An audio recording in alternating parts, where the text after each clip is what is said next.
За съжаление, денят се оказа твърде кратък за ентусиазма ни и дойде моментът и за последната презентация тази вечер. Тя ще е на Румен Христев и Красимир Костадинов, обединени под бранда KR Custom Guitars and Paint Shop. Дейността им, свързана с китарите, стартира от 2012 година, първоначално като хоби за двамата. Извършват поддръжка, ремонт и пребоядисване на инструментите. През 2016 обаче изработват първата си изцяло тяхна китара и от тогава непрекъснато надграждат работата си с по-сложни и по-атрактивни инструменти като форма, материали и визия. Каним на сцената изпълнителя Венелин Крушовски Дафи за музикална презентация на бранда KR Custom Guitars and Paint Shop. Заповядайте.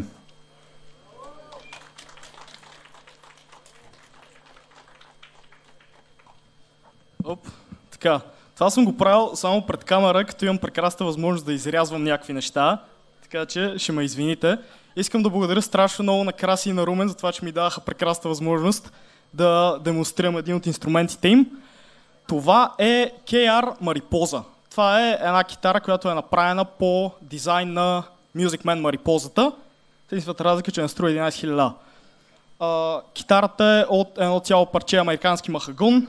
Отгоре има Flame Maple Top, Roasted Maple Neck, 22 прага, Medium Jumbo прагове, розово Fingerboard, заключващи ключове, адаптерите са ни Seymour Duncan TB4 и DiMarzio Anniversary Edition от 36-та им годишнина.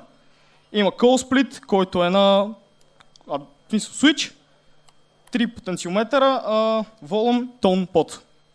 Така, преди да ви турмоза с джангър, ще ви изфира няколко неща, Clean и Drive, за да чуете как звучи китарата сама по себе си. Така, това е Clean канал, Neck Position, сплитнат.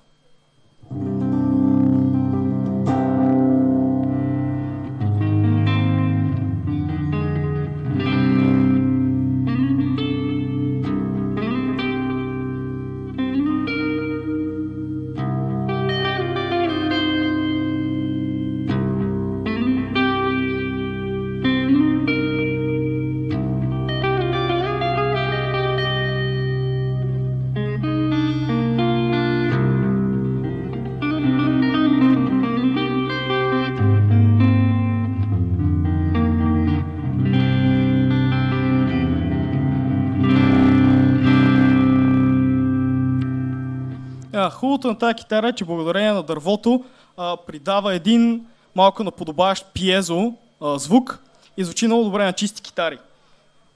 Така, сега ще ви покажа и драйв канала. Това е Seymour Duncan TB4, Max Volume, Max Tone. Това е тона.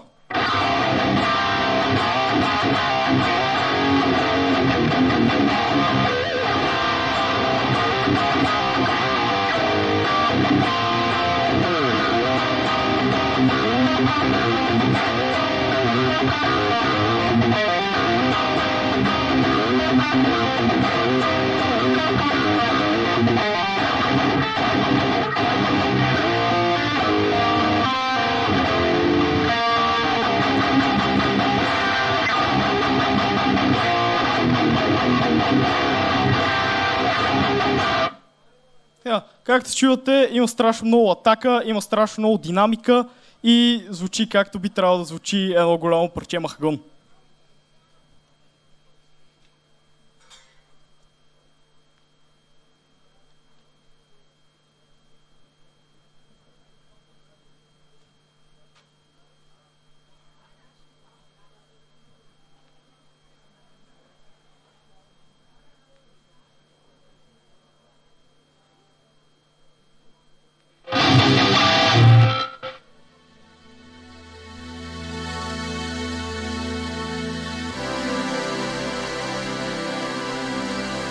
И сега, като за финал на презентацията, ще ви изфира една моя много любима песен. Това е първата песен, на която направих кавър в YouTube и реално ми даде възможността да почна да правя тия неща. Отново благодаря страшно много на KR, че ми даваха възможността да съм тук. Малко аплодисменти за KR, ако може. Благодаря много. Така, песента е на Перифери, казва се Скарлет, това е песен от втория им албум. Изключително мелодично, изключително готино парче и се надявам да ви хареса. Между другото, аз правя и YouTube клипчета, правя демота на китари, правя демота на плагини и така нататък. Ако искате да ги чекнете, канал ми в YouTube се казва Дафи. Надявам се да ви хареса песента, без да бучи.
Благодаря ви много, приятна вечер!